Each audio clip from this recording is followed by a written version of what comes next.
Yasin. And olsun hikmətli Qur'ana.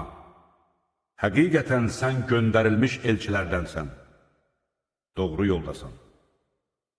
Bu Qur'an qüdrətli və rəhimli Allah tərəfindən nazil edilmişdir ki, ataları xəbərdar edilməmiş, özləri də qafil olan bir tayfanı xəbərdar edəsən.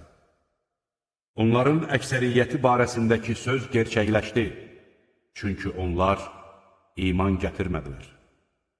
Həqiqətən biz onların boyunlarına, çənələrinə dirənmiş zəncirlər keçitmişik.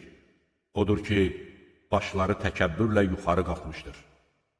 Biz onların önlərindən bir sədd, arxalarından da başqa bir sədd çəkdik və gözlərinə pərdə saldıq. Buna görə də onlar haqqı görmürlər. Sən onları qorxutsan da, qorxutmasan da, onlar üçün eynidir.